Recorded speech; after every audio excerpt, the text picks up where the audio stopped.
Hello everyone, this is Dwight Woods, the Jeet Kune Do Rebel, and welcome to the Jeet Kune Do Dialogues episode number 35. 35 has a significance to it because this year, 2018, I marked my 35th year of being a student under Dan Inosanto. So it's with great pleasure that I'm able to present as episode number 35 my Jeet Kune Do senior, Chris Kent, who is somebody that I've known since almost week one back in 1983. So as you guys are logging in and paying attention, be sure to say where you're logging in from, and feel free to like, comment, and share. Remember that if you don't want to stay and watch the whole thing on Facebook, you can go later this evening to the YouTube, to the Jeet Kune Do Dialogues channel, and you can find them all there. We're working hard on filling out the roster for next week and also for the remaining Fridays of December, right? And I'll be getting that information out to you. But for now, enjoy Jeet Kune Do Dialogues with Chris Kent. Hey. I've done a few. Hey. How you doing? Are you seeing me? Yes, I got you. Okay. Okay. Everything all right on your end? Everything looks fine on my end, as far as I know. All right. Nice shirt. Thank you. It's my logo, man. You know, I gotta ask you. Are you in charge of that type of stuff, like your website design and like your T-shirt design? Yeah. That's all you? Yeah. Where did you get that knowledge from? Trial and error. I mean, literally. You know, I got some guys here that work with me on just ideas and stuff. Yeah. And as a photographer, honestly, the website, I did it through Wix.com, you know, and I'm not giving them a plug. Right. But then I just did the layout. I chose a template and sort of, you know, just looked at some other kind of websites I like. There's some surfer websites I like, and you know, I mean, what I know, I'm sure people could do a lot more, but I just don't know enough. But yeah, and then my logo was just I wanted something different, and you know, just something because it's me, and that's why, you know, it's people say, what is Chris Kent Jeet Kune Do? Is that sort of like, you know, your thing? I go, no, it's just that my name's Chris Kent, right? And I can do. So yeah, that was it, man. So you probably don't remember this, but I actually tried to do this with you, and again, I appreciate your taking some time. And I have to confess, when it comes to anything Jeet Kune Do related, your and Cass Magda's opinion on what I do, that's all that matters. Well, nice enough for some influence, you know. So when I first reached out to you back in April, you said that you're always happy to talk honestly about Jeet Kune Do. So might I infer from that you think that there's not always a lot of honest discussion about Jeet Kune Do? I don't think I would use the term that there's not a lot of honest. Again, as I've said so many times through the years, I just think that there's a lot of misperception. There's a lot of, and I wouldn't even go so far as to say misinformation. You know, people only communicate what they've been taught. So if they've been given inaccurate information, then of course they're just going to pass it on. Be it unbeknownst to them, or it's not their fault. And so that's what I think. I think that there's a lot of inaccurate information out there. Okay. All right. So I'm gonna give you the results of my research, and you tell me if I got it right or if I got it wrong. Okay. Okay. All right. So like I said to you, you are part of the British invasion of 1964, along with the Beatles, because that's when you moved here. Yeah, that's right. Okay. And you were 8 years old. Yes, that's right. Okay. and you moved with your family to Portland, Oregon. Yeah. My father was a dock worker in London. Okay. And then we emigrated to Portland. Yes. All right. Okay. And then after Oregon, you moved to, was it Santa Monica that you moved to? Well, first I went back to England. I made a couple of trips back and forth. Okay. Oregon, then back to England, and back to Oregon, then back to England, and then back to Santa Monica. Yeah. So okay. That was my final return to the States. And that was over what period of time? So how old were you when you landed in Santa Monica? Oh, God, let me see. I think I was about 14, okay. 15, somewhere around there, yeah. All right. And so now that's when your martial art history starts, correct? Yeah, Santa Monica YMCA. Okay. And judo and jujutsu. Yeah. And then... They had a really good judo program. Okay. It wasn't Kodokan, it was Kodenkan, and it was Professor Okazaki method, which is kind of like Danzanryu Jiu-Jitsu. Okay. And then a short period of time in Shotokan. Yeah, very short due to a knee injury. Right. And then Ark Wong Kung Fu, 5 Animal Kung Fu. Yeah. Okay. Now, didn't Dan Inosanto and Tim Tackett train there also? I don't know about Tim, but I know Dan did, because Ark Wong made a book with a bunch of photos. He just turned a bunch of photos into a book and sold it. And while I was scanning through this book several years later, I'm going, wait a second, man, that's Dan. Yeah, that's Dan. So yeah, he did study with Ark Wong for a while. Yeah. Okay, but obviously you never encountered him there. Oh no. That years ago. Yeah. Okay. And so then your transition, let's call it, to Jeet Kune Do, that came about because of, which article was it? The Liberate Yourself from Classical Karate, or was it the Jeet Kune Do Deceptive, Fast, Powerful? Right. It was actually both of them, because okay. I buy magazines from Black Belt Magazine, because it was not too far from where I lived in Santa Monica. It was in Culver City, and you could go out there and you could buy all of the books, and you could also buy all of the old magazines. So yeah, it was primarily, I would have to say, that the Liberate Yourself first. Yeah. And from that led me to Dan Inosanto's article, which was in Karate Illustrated, and that was second. Yeah. What was so striking about Liberate Yourself from Classical Karate? You know, I don't really know. I can't put an actual finger on it. There was just something about the article that struck a chord within me. That's the only way I can describe it. You know, a resonant chord. You know, that was it, and there was just something about it. And yeah, then that led me to Dan's article, which took it further, because Bruce's was very, very philosophical, and it was all about telling you what it wasn't. Right. And then Dan's kind of brought into what it was. So maybe it was like yin yang, the combination of the two. Okay. Yeah, I remember I came along in '83, and I can remember that it was kind of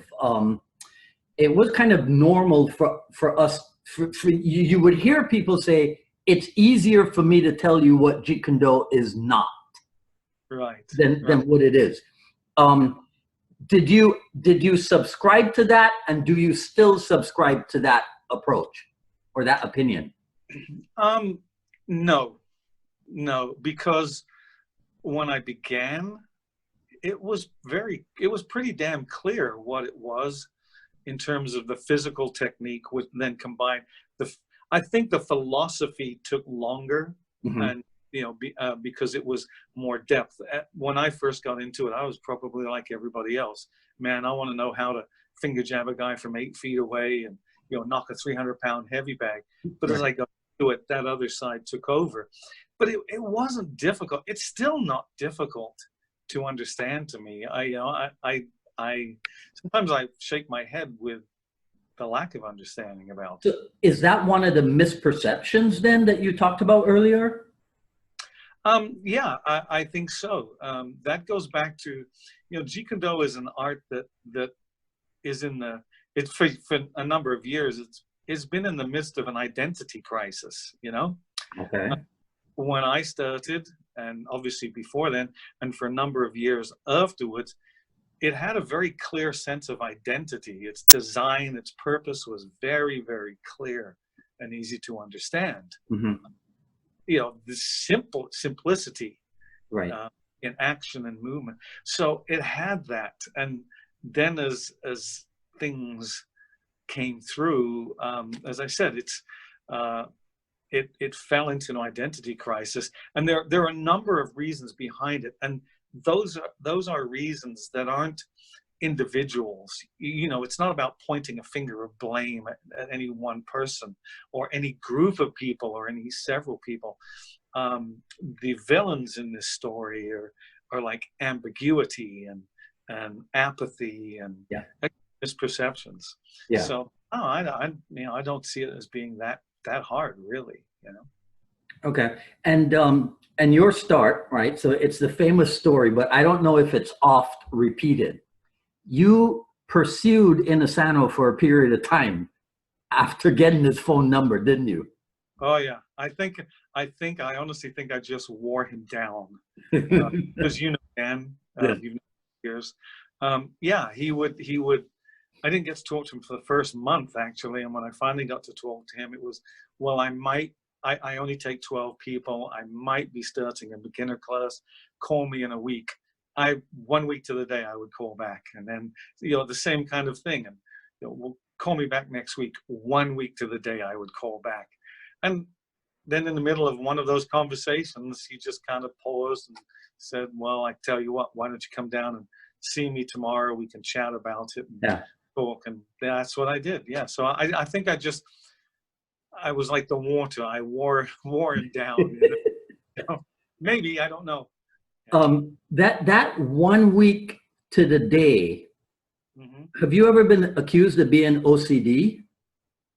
I've been accused of being a lot of things. And it doesn't matter. Maybe, but I'm so far from OCD. It's ridiculous. Honestly, in regards to that. No, I think it's just because, as I said, those articles struck that chord with me. Yeah. And if you have an opportunity, or if you're seeking to get an opportunity, then damn, follow up on it. Maybe some people didn't. Mm-hmm. I found out about, I don't know, maybe 2-3 years after I started training with Dan, that my name was actually 16th on a list. There were like 15 people whose names were ahead of mine. I heard that. Trying to get, and for whatever reason, like I said, whether one believes in God, destiny, the fates, mm-hmm. or persistence, I don't know. Yeah, just out. Did you ever meet any of the? Did you ever learn any of the names or meet any of those people, or have any idea whatever became of them? Which people? The 15 ahead of you. No, have no idea. No okay. clue. No. Did you ever ask him why he took that approach of putting you off? It's his nature. Mm-hmm. First of all, he was busy. At the time I started, he was a physical education teacher at a junior high school in Palos Verdes called Malaga Cove. He had his family. He had Diana I think she was about 6 or 7. Lance, his son, was a very small baby. So he had his work at the school. Yeah. He had his family, and then he had the teaching. So I just think that's his nature. He was just busy, and just, well, maybe I'll talk about it later. Okay. Yeah. Well, so tell us again how you were received into the group, because you were just a snot-nosed kid compared to everybody else. Yeah, I was 17 and a half. I drove down to his I lived in Santa Monica. I drove like 25 miles south on San Diego to Carson, where his house was. You know, he met me there. He had the 900 square foot gym in his backyard. Class, he started the class was going on. And then we sat on a bench and we just talked, and it was very casual. He asked me questions about my background and about my family. And just, again, it's just I think just trying to get a sense of who I was, maybe. Mm-hmm. Yeah. And that went on for the majority of the class. And then at the end of the class, he just said, okay, you want to start training? Start training. And I mean, I drove home that 25 miles in my car. I was like, oh my God, yeah. Over the moon. And Yeah. Out and bought boxing gloves and shin guards and stuff like that. Yeah. Do you use anything similar to that in your intake procedure at your school for new students? Yeah. One of the things that Dan used to reaffirm a lot of things to me that Bruce had told him. And one of the things that he always said was, if you have to choose between character and ability, choose character. Yeah. Because you can develop ability very, very easy, and character is something different. Yeah. So I do. First of all, I'll be point blank. I suck as a martial art business person. Okay. All I want to do is teach. The other stuff drives me nuts. Yeah. But what I like to do is, I have a person come into the school just for a casual sit-down chat. Grab a chair, we'll pull up, so that I can find out what their perception of martial art is in general. Somebody might have an MMA perception. Mm-hmm. Somebody might have a more traditional, like a Taekwondo perception. Mm-hmm. So, okay, what's their perception? What are they looking for? What do they hope to get out of it? And then after that conversation, then I'm like, okay, I invite them to work out in a couple of classes. Yeah. No big sales pitch, just experience it, man, and we'll talk about it. If you think you would like to take it further, then we'll take it further. Yeah. What happens if they say to you, I've always been interested in Jeet Kune Do, but I never had the opportunity, and then I found you? How do you feel when that happens? Well, it's happened quite a lot. I mean, I have people come in and go, I've been here like 15 years and I didn't know you were here. Hence the suckiness of my business. Right? I mean, point blank. But I'm grateful that they found me. I'm happy to share. That's all I want to do, is what was given to me is to share that with other people, because it's so damn good. Right. Yeah. What can you remember your first class in the backyard? Can you remember what happened? Sort of, I mean, you're going back 45. I'm sorry. The short term thing, the long term, or long. Okay. What it was that we would warm up skipping rope to Hawaii 5-0, which is, I cannot even listen to the song now, because if you put it on, I'll just start shouting, jumping. Then we did, it would be a combination of things. We kick the focus gloves and punch the focus gloves, and then kick the heavy bag and punch the heavy bag, and then the kicking shield. And sometimes it would be more of one and then the other. Mm-hmm. And then we would glove up and we would spar. Mm-hmm. And after sparring, we would do some energy tactile awareness training, trapping. We did, that's when I first started. The training in the backyard, we didn't do a lot of takedowns because it was on concrete. Right. Things like that. Yeah. So it was a lot of tool development, a lot of development of the lead hand and the lead foot. Mm-hmm. In fact, just continual refinement. But there was a point behind it, mm-hmm. And because Dan would say, the idea is you want to learn to tear the opponent up with your lead side, not just your side, because now he's worried about both sides. So we did a lot of that. Like I said, we did a lot of sparring, and that, like I said, that was it. We did tactile awareness, Chizao, different tactile awareness drills, awareness drills. We did a lot of awareness, like the U drill or the visual awareness drills to get warmed up, to get going. Yeah. Because that awareness was such an integral part of your actions. Yeah. Okay. So that's all of that is what you're doing, let's say 6 o'clock in the evening. What were you doing at 17 and a half during the day? I was working at a jeweler's in Santa Monica. I had worked there before I went back to England. I worked the part-time. Then I went back to England for about 8 months, and that's when I came back to America, and I was doing the 5 animal system. But I was working full-time at a jeweler's in Santa Monica, on the promenade. Why weren't you in school? I had done my schooling, and I actually went back to England to look at potentially getting a navigating cadetship to become a navigating officer on a merchant shipping line, P&O lines, because my grandfather had worked for them, and it fell through. So I came back when I came back to the States, I only needed about 4 or maybe 8 units in order to graduate high school. I wasn't going to go back and spend a whole friggin' year in high school just to get them. So I guess it would be the equivalent of your GED today. I went to an official correspondence school. And I like to say, I think I had 4 classes I had to take. Okay. And yeah. So what were you thinking of doing back then at 17, 18? What were you thinking of doing professionally? As I said, I went back to England because my idea was to become a navigating officer for whatever, shipping line, cruise lines, or whatever, because I love the ocean, everything about the ocean. Okay. And when that fell through, I wasn't sure. So like I said, I went back to my job.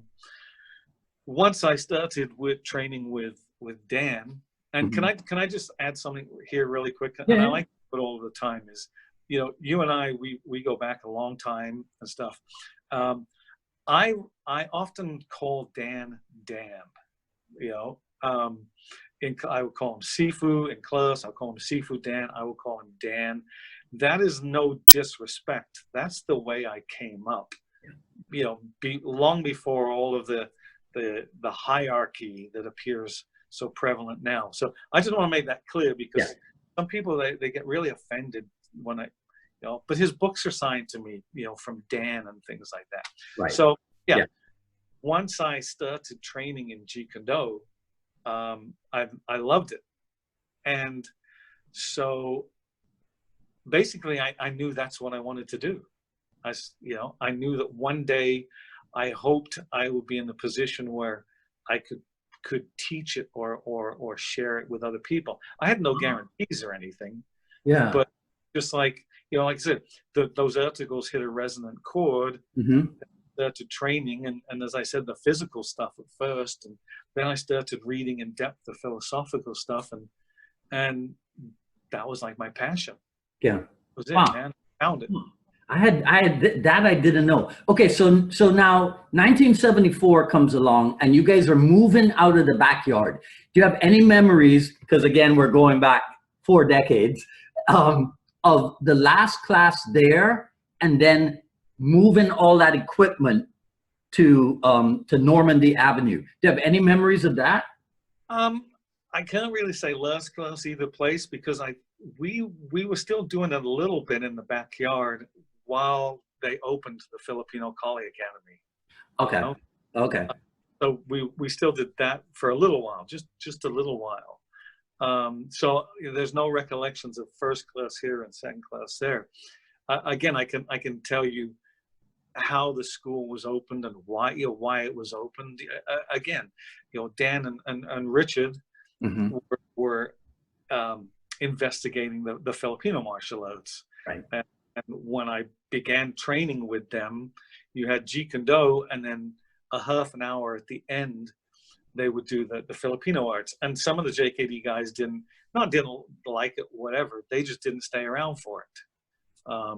So they wanted, again, part of the reason for opening that school was, one, I think Dan's wife was getting a bit tired of all of the people at the house, but they wanted a place where that they could use it and grow and investigate the Filipino martial arts. Yeah.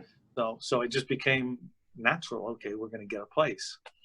So there's a story about a literal tearing down of a wall at the Kali Academy. What's that? What's that?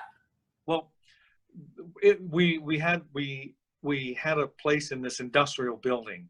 Yeah. Okay. We had one unit, and we outgrew that. So then we took over the next unit, and it was just drywall and 2x4s that separated the units. So yeah, it became this really cool thing of, you got a bunch of guys down there and they're doing side kick. Once you make sure you find out where the studs were and things, guys are doing side kicks through the wall and punching through the wall just to rip down the drywall. Yeah. And then obviously we used that equipment to take down the 2x4s. But yeah, it was just a group of guys saying, "Hey, dude, watch this, man," and then just like spin kick and boom, knock a big drop out. Yeah. All right. So you said something very interesting there. You said we outgrew that space. Yeah. Now that's good for business, isn't it? Yeah. Well, you got to understand, this is 1974, right? Yeah. This is the first public school, A, teaching Filipino martial arts, and B, teaching Jeet Kune Do, for want of a better term, because again, they went through, they changed names on different stuff. So it became the Mecca. This became the Mecca of Jeet Kune Do.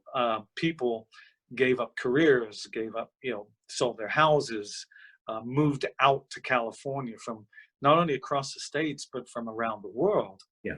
Because this was the place, to find Jeet Kune Do. Yeah. So that was where I met you in the summer of '83, and so when I started with Sifu Dan, Cass was his assistant, right? And so I was quite impressed with Cass. But then I remember the first day that I saw you, and the first time I saw you was at the Kali Academy, but the first time I saw you in action, right in front of me, was at the Marina School. Yeah, well, go ahead. And I remember that when I saw you move, I go, "Oh, that's where Cass gets it from."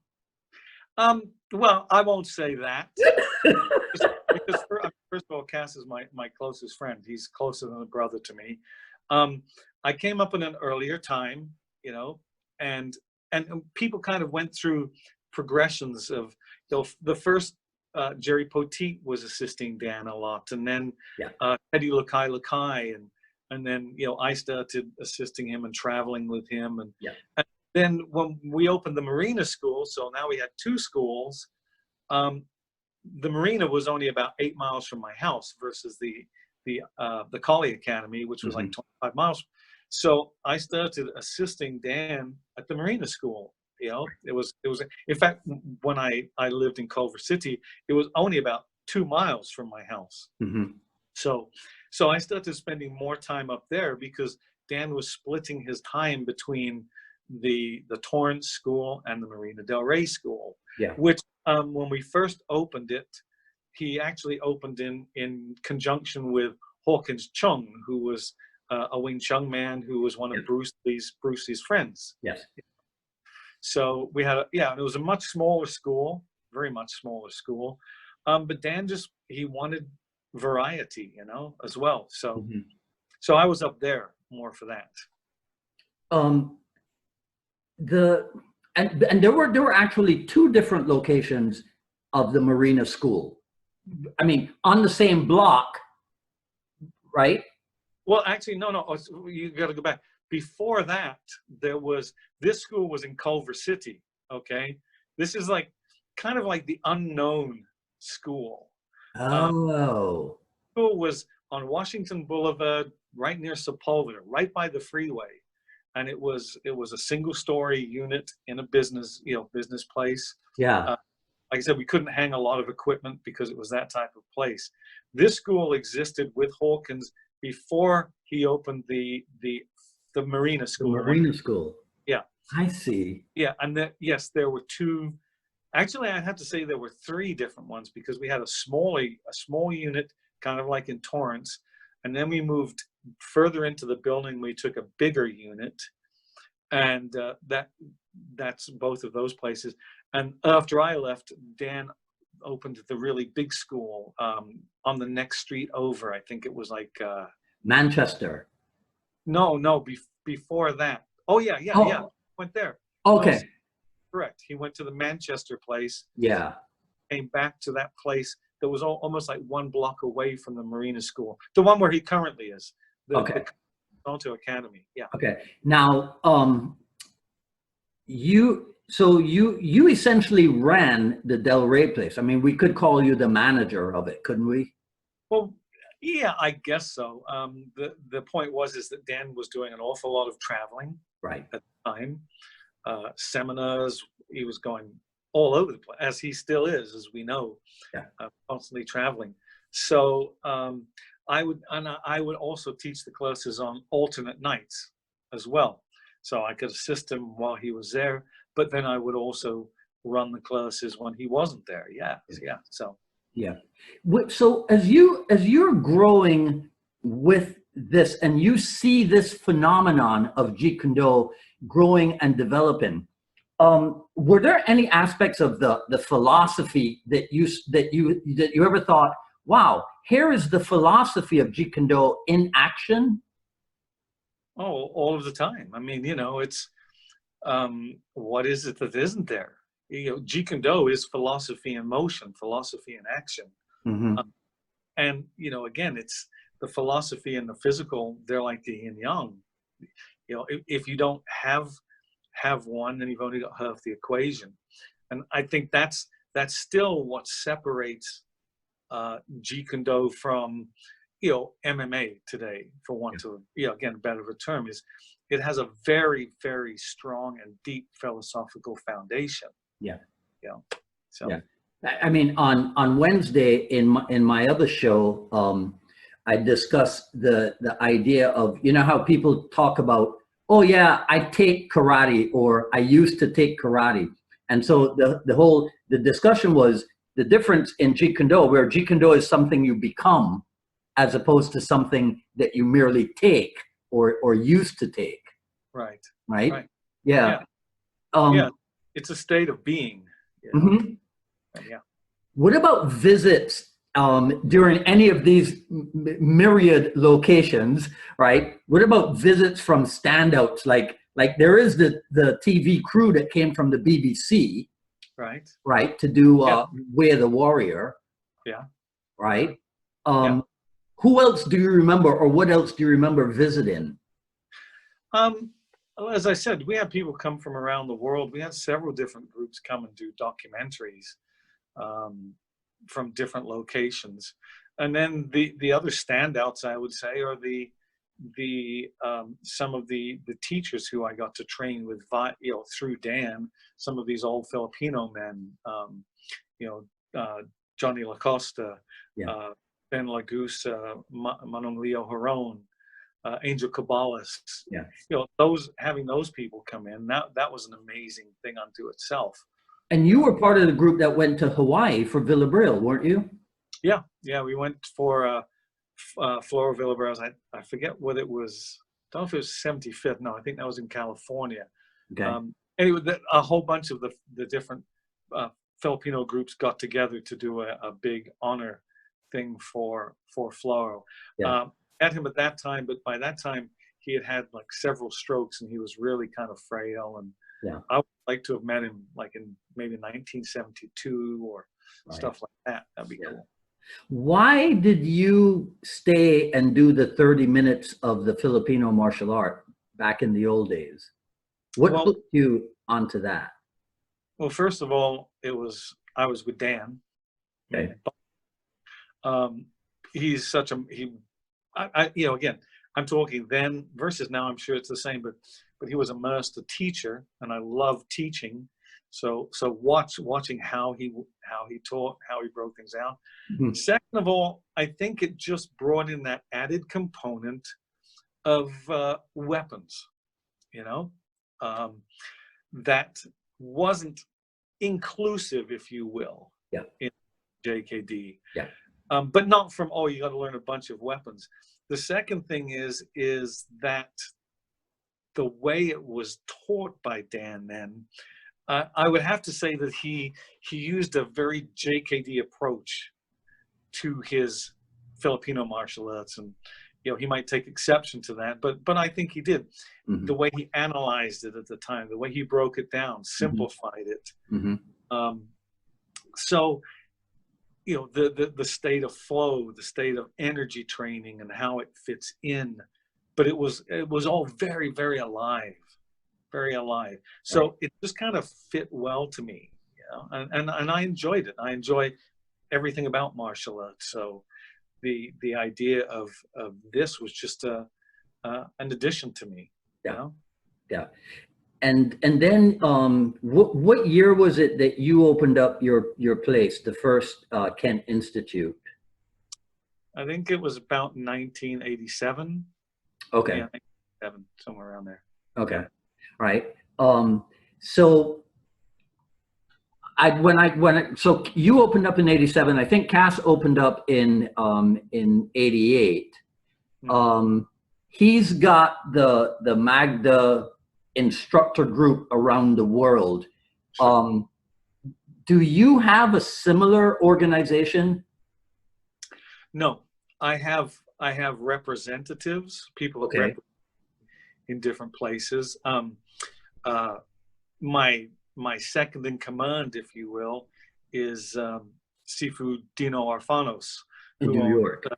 New York Martial Arts Academy, and has been with me for over 20 years. And yeah. I mean, I publicly announced that, you know, should anything happen to me, he would be, he's his own person. And, Mm-hmm. and you know, New York Martial Arts Academy is its own entity. It's, you know, it's huge. Right. But as far as I'm concerned, knowledge-wise, attitude-wise, you know, he would take over. And yeah, I've just got a few though. I've got Ryan Keller in Ohio. I've got people who I made instructors in Southern California. Some of them are teaching, some of them are no longer teaching. And then I got a couple of guys over in Italy. But I moved away. I honestly have to say, I moved away from this whole thing of generating a bunch of instructors, because it, you know, it throws you into all of these different camps right away. Yeah. And so a number of years ago, I just shifted my point of view and my direction to a teaching consultant training advisor, Mm-hmm. where I will work with people, so it doesn't matter what camp or faction they belong for, as a training advisor or a teaching consultant as it relates to Jeet Kune Do. Right. You know? Yeah. And then that frees me up. I can go in, I can work with them. If I feel that what they're doing goes along with what I'm doing, you know? I'm not going to just do it for somebody who just wants to boxcar the name Jeet Kune Do on with, you know, 26 other different arts. Yeah. Yeah. You know, I'm interested in people who want to perpetuate Jeet Kune Do as itself, you know. Right. Because that's what I mean. That's what it means to me. And again, that's not denigrating other martial arts. Yeah. I think that goes back to that identity crisis I was talking to you about earlier. That there's so many misperceptions about it. So teaching you love to do. I assume writing also. Yes. Yes. Okay. Now, did you study the art of teaching and the art of writing along the way? Well, the art of teaching, I came from studying Dan. Right. And then reading different things, but I learned to teach like right here with Dan, standing side by side. Yes. And as I said, his master's degree is in physical patient. And so, you know, he'd be standing there and he goes, you know, Chris, you got to be able to take this one thing and break it down to reach and teach it 5 different ways to reach 5 different kinds of people. Yeah. If you can do that, you're going to miss somebody, you know, things like that. Yeah. And, so, you know, as with that kind of nurtured my enthusiasm and my interest in teaching. So then I started studying teaching, you know, in the same way that both Bruce and Dan started me on the path of, you know, studying exercise physiology, studying kinesiology, and going to UCLA and buying books on it and doing the same way. Well, teaching is an art of communication. So what can I do to become a better communicator? So I just kind of did that. And then I looked at people who I thought were amazing teachers, and kind of, again, JKD, what can I absorb from them? Yeah. How do they do it? What's their approach? Yeah. The same with writing. I took some writing classes. Yeah, I took some writing classes at Santa Monica College just because I wanted to take them, not because part of a degree or anything. Okay. You know, I took every class I took. It's something I wanted to take, and that was the thing. You know, it didn't start out that way. It's a learn. Right. I learn by doing. The interest in exercise physiology, is that what put you in touch with was it Jerry Robinson from Health for Life? You know, I'm trying to remember because yeah, they contacted me about something or other. Okay. And then we ended up, and yeah, and I really liked their material, and I liked the work that they were doing. Yeah. And they were promoting it. So yeah, a friendship started, and then that resulted in the first set of videotapes. Oh, videos, right? So that was the I think that was the dynamic Jeet Kune Do series, right? Yeah. Yeah. Yes. So there are 4 from what I recall. There are 4 books on Jeet Kune Do and 3 DVD series, right? Yeah. Well, the books. The first one was the Jeet Kune Do Kickboxing. Yeah. The ones I did with Tim Tackett, the Jeet Kune Do Kickboxing. The Jump on Jeet Kune Do. Which you might not know, but almost every week when I do the I Love Jeet Kune Do broadcast, I go like this. Almost every week. And sometimes I have to point out to people that there's the old version and there's the new version. Yeah. Yeah. Right? Well, you know, it's kind of interesting because when we did that book, at the time, you know, Dan had done his books. Yeah. Right. At the time when Larry Herzl was out, and the idea was to get more information out on the public, but we didn't want to step on each other's toes. Like all of a sudden 5 people bring out JKD books, right? Mm-hmm. And you're fighting for sales. So we kind of just sat around and said, well, what do you want to do, and what do we want to do? Yeah. So like we chose that on that first book was to do just about the kickboxing element, and Larry Herzl would do the grappling element. Right. Then later on we could do another element so that you know, share the wealth kind of thing, I guess, whatever you would want to call it. Yeah. And then we did the textbook because we wanted to give an overview of Jeet Kune Do without going into, you know, such minutia or such single elements. So Tim and I decided to do that one, and that was I have to say, that was a great working relationship because he wrote the book at his house in Redlands. I wrote the book at my house. We brought them together, and I'd say probably, you know, we found like 50% was this almost identical, and then some minor variations. Yeah. And yeah, so and then the other books were initially Jeet Kune Do A to Z volumes 1 and 2, which eventually became the Encyclopedia of Jeet Kune Do. Yeah, and then the various videos, the dynamic JKD ones, man, you know, that was my first project, but it's the one, I have to say, it's the one I love most because we had a really good crew. We shot it in Venice at my friend's warehouse. Yeah. And I walked in to shoot those videos with 165 pages of script. every shot, every dialogue. Yeah. And then I would work with the director and, what shot do you think would be best to this? But I walked through that door with 165 pages of typed script, So it was kind of, it was cool. Well, no, I mean, the quality that you put into it shows, because I consider that series and the textbook to be instrumental. I mean, if anybody, if you're, but I just noticed something. You are quite the American now. You just said A to Z. Yeah. Yeah. Because if you say A to Z, nobody knows what the hell you're talking about. I mean, we gotta remember who our audience is. Yeah. What the hell's a Z, right? Yeah. So yeah. Yeah, you should hear him freak out when I say schedule. Oh yeah. Yeah. And yet you say school. Right. That's why the English language is so messed up, man. Yeah. Well, but that's a schedule and that's a school. Yeah. Yeah. Yeah.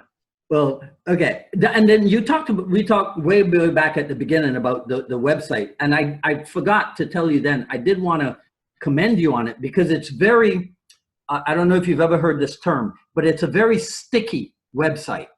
Do you know what that term means? No. Okay. No, it's actually a compliment, because a sticky website is a website where people can stay on it for quite some time. Oh, okay. Because of the depth of knowledge and information that's in there.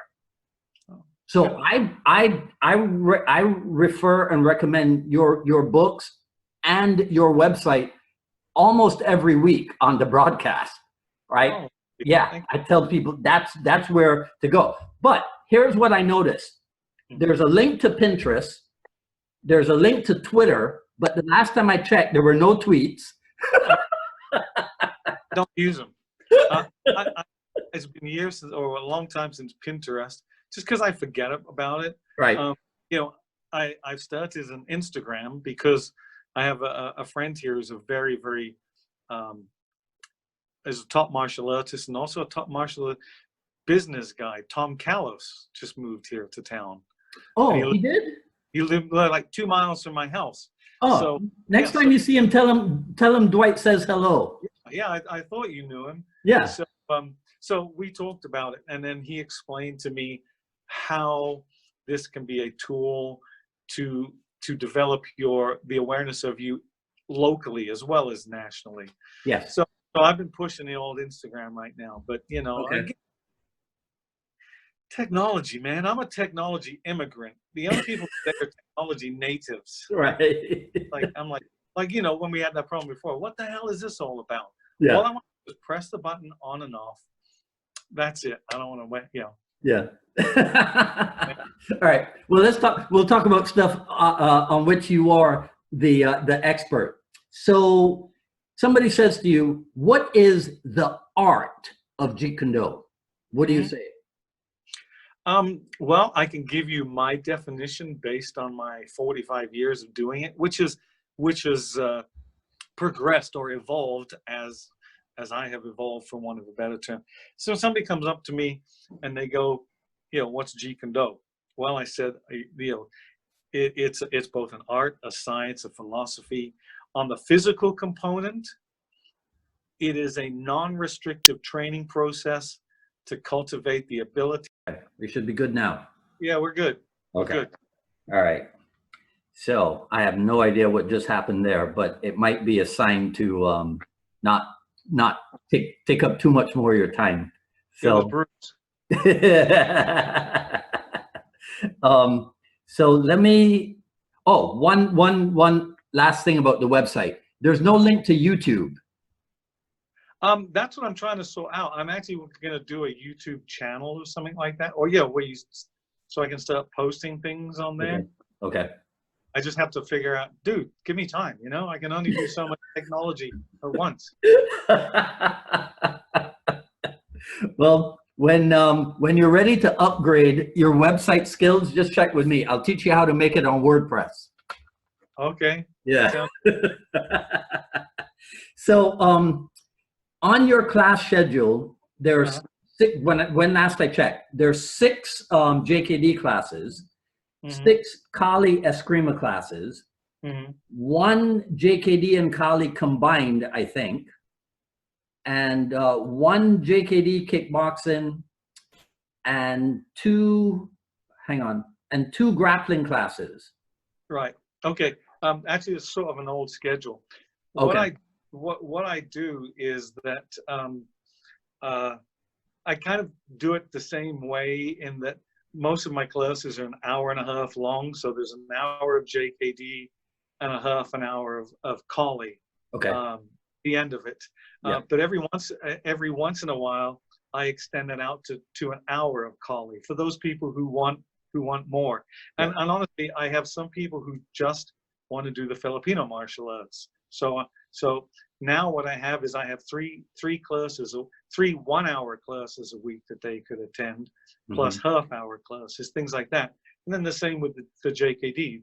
And some people, their schedule doesn't allow them to stay that long. Yeah. On Saturday, on the Saturday, what I do is that was an old schedule too. I was focusing on the kickboxing element of JKD because it was a smaller or a shorter class, and then also the Filipino martial art class. And then I have a student who has a number of years in Brazilian Jiu-Jitsu, and I have another guy who's a wrestler all through high school and college.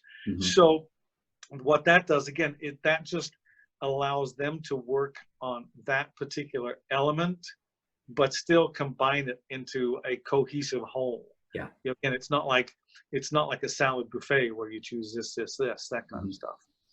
So. I heard once that you said to Cass, don't show me any of that Juru nonsense. Just show me the good stuff.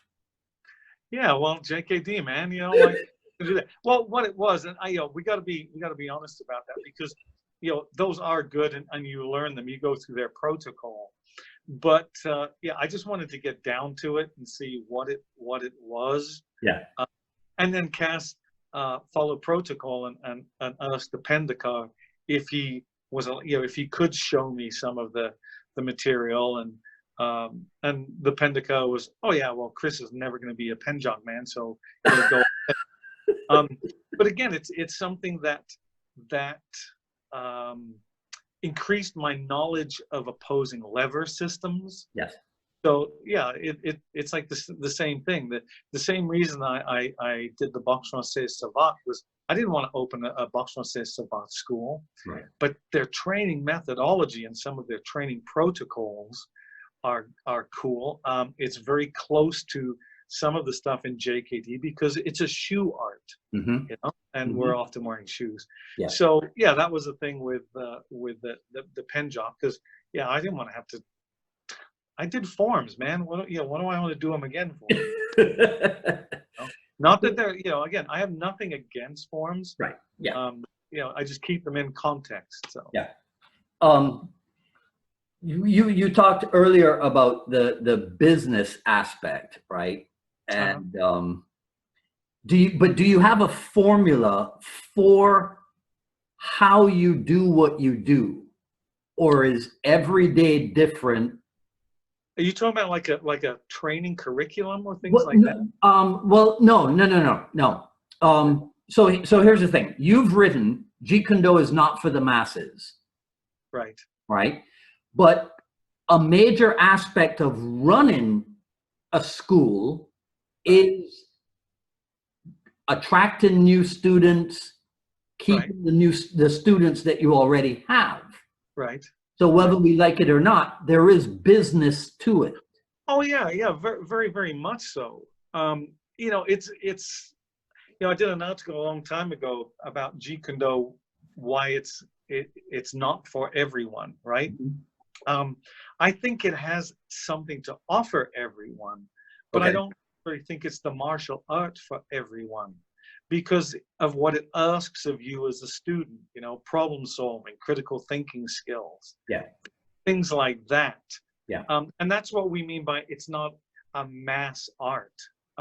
It's those terms have been kind of, again, those misperceptions. I believe that anybody who puts their mind to and wants to can learn Jeet Kune Do. But it's not the kind of thing where you just walk through the door, as we said before. And again, the teacher hands everything to you. And then what that does is that also makes, it puts the burden on me as the teacher, you know, to make sure that what I'm doing is right. And you know, and I kind of gear those things around two of Bruce's quotes. We have two arms and two legs. How can we use them to the maximum? Mm-hmm. And how in learning to use my body can I come to understand myself? So those are two fundamental things that I use in the teaching. Okay. But I'm not going to change the art to fit the public, because that is what has got part of what has got Jeet Kune Do into the identity crisis. Right. You know. Okay, so I'll give you my joke about it. One reason why Jeet Kune Do is not MMA is because there is no mass market appeal. That's a good point. You know, it is a very good point. You know, the collective consciousness of people relating to martial arts has shifted over the years, and and people do a lot say, oh, well, isn't that MMA? And I'll say in some aspects, but again, it goes past it, and that's not to denigrate MMA. It's a great combative sport and things like that. In the same way, I'm not going to denigrate anybody who goes into a martial art, even if it's a belt system, because by God, at least they're doing something. Yes. You know. Yes. It's just, for me, there are certain things I will not change because I don't feel that they need to be changed. I mean, honestly, you know, I'm sorry. Now you have people giving out belts in Jeet Kune Do. Yeah. And I understand why you do it, because it's marketing. Yes. Okay. But to me, you are taking away some of the very soul of what Jeet Kune Do was all about. You know, so that's why I said I won't do it. You look like you, will you ever let the kids use soft sticks in their kali? I think you can, but it's like a double-edged sword, right? Yeah. You can let them do it, especially if they want to wail on each other a bit, or if they have the armor on. But you know, I equate it to like if you want to teach gun safety, then you don't give somebody a rubber gun, because you want them to understand what this thing can do. Yes. Well, part of, you know, teaching weaponry, I want a kid, I want an adult to know what this weapon can do. This can hurt somebody. So while you're training in it, you also are learning the respect that the damage it can do. So, you know, maybe I'll let them muck about with them, and if they want to spar or stuff like that. You know, and again, look, man, you know, we both know we're living in a completely different world. We're living in a nation of litigation where, God forbid, you say something wrong, or, you know, the kid gets a bruise on their finger, and the next thing is the parents want to sue you. Right. Yeah. You know, I would never dream of suing my martial art teacher unless there was some major negligence involved. It's a completely different world, man. It is. Completely different world. Yeah. So here's what I'm hoping. I'm hoping that little electricity flub did not erase the first part of our conversation, right? But just in case it did, just in case it did, and I end up putting up only a 7-minute interview with you. Let's go back to, here's what I had intended to ask you, and then you actually went into it without let me just find the question, because I have it right here, right? So, so it was a 3-part question. It was supposed to be, what is the art of Jeet Kune Do? What is the philosophy of Jeet Kune Do? And what is the science of Jeet Kune Do? And you kind of wrapped all 3 of them into one answer. Well, that's because Jeet Kune Do is about the art of interception. And I intercepted your thoughts. Oh! You see? And so I hit the 3 questions, and I simplified it down to one. There you go. There you go. There you go. See, that's Yeah. because Jeet Kune Do is something you become. That's right. It's It not. is a state of, it is a dynamic state of being. Yeah. Yeah. Yeah. Now, I saw something, I believe it was on Facebook, and you used the phrase high performance academy, which is something I recognize, speaker training by Brendan Burchard. Was that what you were talking about? If it was indeed, I did go. I spent a weekend at Brendan Burchard's Experts Academy. Yes. In San Jose. Yes, my friend, who's a very prominent business person, couldn't make it, and he goes, "Hey, Chris, I can't go. I want to send you. I think you're going to get something out of it." And I did. You know, honestly, there are some things that I disagree with, because one of his big things was, if you write enough stuff and post about enough stuff about anything, you'll become an expert. Well, you know, I disagree. Yeah. If you don't write enough about Jeet Kune Do, you're an expert on it, or stuff like that. But yeah, I did get a lot out of it. It was really good. Okay. Yeah. Because when I was heavy into the marketing world, you know, I followed all those guys. Yeah. For a very long time. So, and one of my students, back when we were first talking about doing this, he said that he dialogues with you on occasion on social and governmental issues. Right? Uh-huh. So I wrote this back in April of this year. So I said, I'm going to ask you one political question. Yeah. What do you think about Mayor Khan's move towards knife control? You know, it's a complex issue, and yet it's not. Let's look at it this way, because I'll give you a perfect example. When he brought this into play, I was over in England teaching a seminar, and I walked to a shopping mall, and the police had set up a booth in the shopping mall, and there were 3 young police officers there, 2 females and a male, and the whole thing was about save a life, turn in your knife, and about knives, and their big banner over the top of it was only cowards use knives. So I stopped and I looked at it, and they saw me looking at it and started asking me questions, and I said, well, let me just ask you a question. Do you honestly think that the criminal walking by that sign is going to look up at it and see only cowards use knives and think, you know, they're absolutely right. I'm a coward if I use a knife. I don't think I should use a knife, and turn them in? It doesn't make sense. You know, it's sort of like gun control here, you know, and that's a huge issue with people, right? Yeah. But do you honestly think, if you were to just say, you know, only cowards use guns, that the gun-toting criminal is going to go, damn, you know, they're right. I must be a coward. I think I'll turn in my weapon. Yeah. It doesn't work. The knife thing occurred again. In part was, even though it's getting bad over there in certain areas, was there's a lot less guns than in the States, right? And other places. So knives are a prevalent form of attack, you know, things like that. Yeah. But it's as with so much politics, it's a Band-Aid approach.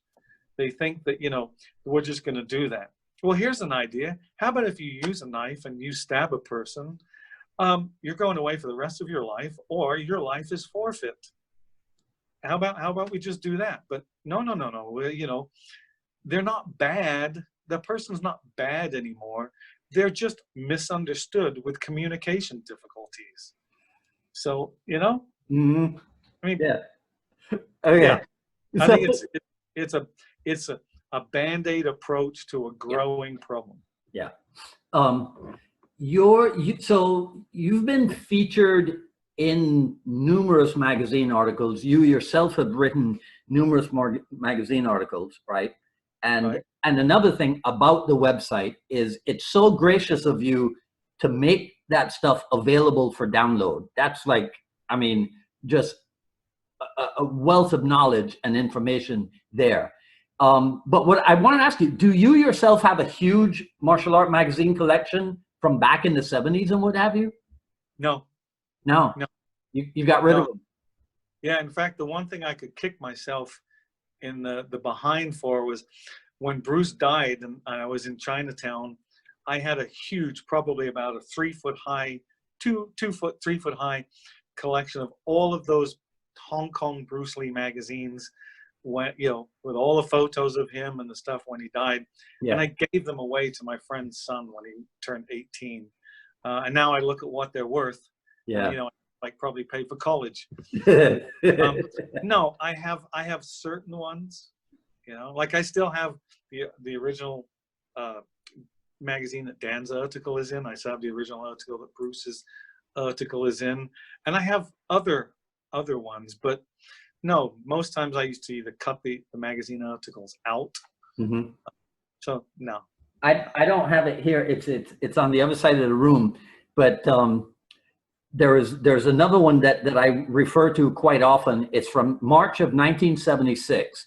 It's Fighters Magazine, and Yeah. do you know the one I'm talking about? Polly Slocky's on the cover, kicking somebody in the head. Nope. This is the one. No, this is the one with I think it's Bruce Lee on the cover. There's an article in there on Ben Largusa and Kali. Okay. Oh yeah. Oh, Oriental Fighting Arts. The Bruce is on the cover. There's an article on Bruce Kali, and there's an article with Dan where that was my very first magazine I appeared in. Okay. Yeah. Okay. Yeah. Do you want to tell people the story about the name change? Oh, just with my name change? Yeah. That was just very simple. It's, you know, I grew up with that name in England. I thought nobody had that name, and now I find it everywhere. We emigrated to America. My parents became U.S. citizens, naturalized citizens, and there were just so many mispronunciations in the name and misspelling that when they became citizens, you could change your last name. So they chose Kent because that's the county that they come from in England, and it went with everybody's name. So they changed their name. So it seemed kind of ridiculous that, you know, my brother and I would have different last names to our parents at the time. So I think it was only about a year or maybe 2 after that my brother and I did the thing where you basically went to court and then you changed your name. Right. And so that's when it shifted over. Yeah, because people do ask about that. Okay. All right. I'm going to close up with this one and then keep my fingers crossed that I don't have to impose on you to try to redo the first part.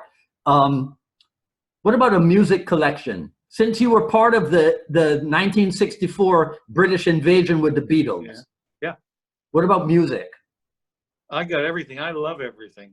I love every kind of music, basically. I have, rock and roll. I have hard rock. I have world, international, Caribbean music, Hawaiian music, classical music. It just runs the gamut. It just, part of it's lyrics too. There's rap music that I like and there's rap music that I don't like. And that has to do with the lyrics of it, you know? Mm-hmm. And the same with other songs, but in the same way, no, music conveys emotion. It conveys feelings. So I have a huge dude, I'm old school. I've got about 300 LPs, plus now I have, all of the CDs and the iTunes and stuff like that. Yeah. So there is no one type of music, but I love it. When I work out, I try to use music that doesn't have, or at my school, I try to use music that doesn't have lyrics in, because otherwise you start finding yourself like saying the lyrics while you're doing the stuff. Yeah. Now it's like your mind is split because but you're saying, Superman, where are you now? And so I try and do music that doesn't have lyrics in. Okay. All right. In a nutshell, after 45 years of this, what keeps you going? My love for the art. My love for the art and philosophy. It's just as simple as that. Although, as with anybody, and I think anybody who's been in anything 45 years or for a period of time, their ups and downs. And honestly, there are some days where I go, why the hell am I doing what I'm doing? But then I just take a moment and I think back, at everything that the art has given me, the people it's allowed me to meet. Yeah. You know, Dan as a human being has had more of a profound influence on my life than any other individual. It's through him I became closer with my own father. So the places it allowed me to go, the people it's allowed me to be with, I just go back and I look at that, and then I love the art and philosophy. It's my understanding of it, which can be totally different than somebody's, and then all I want to do is share it. That's it. Yeah. I don't, every time I do a seminar, just real quick, first thing I tell people is, I don't ask you to think like me. I don't ask you to agree with me. I don't ask you to disagree with me. All I ask you to do is think. And so, again, that's what I do when I share. You don't have to agree with me. Mm-hmm. In fact, disagreements can sometimes bring out better stuff. Yeah. But I just love it. Dwight, I mean, man, that's it. Well, I'm gonna tell you something, and then if you tell me, okay, edit out this part, I won't put this up. But the reason why you occupied a special place in my heart when it came to Jeet Kune Do was because of that Trinidad incident. Oh yeah. When I saw the effect that it had on you, I realized what kind of person you are. Right. And ever since then, you've been very special to me. Are you talking about the incident with Dan and his hand? Yeah. Yeah. Well, I mean, let's be honest about it. I have no qualms. Yeah, there was a mistake that was made. Remember we were using those machetes with the plastic handles, and it was hot and sweaty, and the thing would move around. Yes, I ended up cutting the back of Dan's hand pretty badly. Yeah. And yeah, I felt like total shit afterwards. I went and punched the wall with my hand. That's my teacher. Why? How would you expect? The one thing that I did learn out of that incident, though, is that when you cut somebody, even if it's a blade like a machete, you can feel it in your body. I could feel it in my hand. I could feel it throughout my entire body. And it's a feeling I pray that I never have to experience again. Luckily his hand was okay. Yeah. But yeah, that's it. That's why I'm not ashamed of it. It's something that happened. Yeah, you were there. It was terrible. I don't ever want to feel that way. Yeah. About anything like that again. So yeah. So I don't. We're being honest. That's fine. Yeah. All right. Well, I don't want to leave it on that note. I want to enlist your assistance in getting the mutual good friend of ours to agree to do this with me also. Do you have? Go ahead, Cass. Yeah. You have any influence on him? I would like to say yes, but the answer is probably no, because he is an island unto himself when it comes to making those decisions. But I will tell you this: he was pushing me to do the one that we're doing now, because he was like, Chris, you should go on there and you should do it. So I think quid pro quo, Clarice. I should just replay that to him and say, yes, remember you said this and this and this and this. Well, yeah, time to turn the tables, man. Yeah. I think it would be good. Cass has a wealth of knowledge. He lived with Dan. He not only traveled with Dan. I traveled with Dan and at a different time, a different mentality. But Cass lived with Dan and not only traveled with him and spent time with him. And he can, if people want that. But just in general, in martial arts in general. So I think it would be great for him to do the show. Who else would you recommend that I reach out to? Oh my God! Now you've put me on the spot. You know, one, I don't know if you've done it already, but I really think that Jeff Amata would be an amazing person to talk to, because Jeff started in the Collie Academy, and he can not only, talk about the martial arts, but also about the, bringing JKD to the cinema, to the screen. Yeah. Oh, that's what I forgot. I wanted to ask you how that came about, because you had trained Blake Edwards, and then you've done the Exposure movie. Actually, that was reversed. Okay. It was, I have to give credit. It was Jeff Amata that got me into doing stunt work and got me so that I was able to get a Screen Actors Guild card. Yeah. I do several shows like Hill Street Blues and Remington Steele. And then the movie opportunity, Exposure, came up because he couldn't do, he had another commitment and he could not do the movie. So he came to me, and because we trained in the Collie and it was all about knife fighting, and so it was Jeff that got me that gig down, in Rio de Janeiro.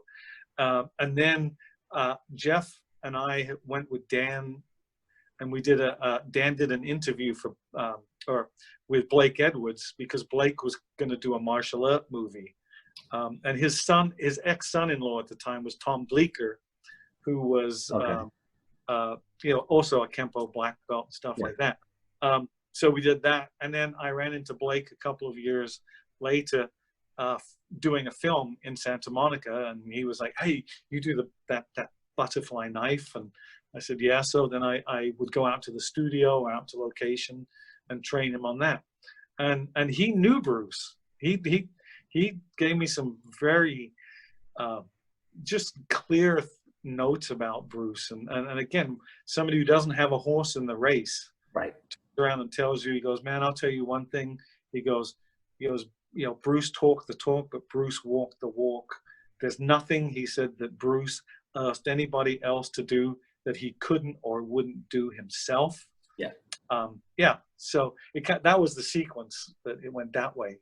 Okay. So again, my thanks are to Jeff Amata for giving me that opportunity.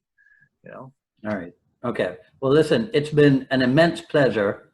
Hey, like I said, too. What? No, it's been a pleasure. I hope the initial part didn't screw up, but if it did, I'll give you a break, and I'll reach out to you like in a week and a half or so. I won't try to take up your time immediately again. That sounds great, man. All right. Yeah, it's been cool. It's been a great chat. I love it, man. Thanks very much. I appreciate it. All right. All right. Take care. Cool. Bye.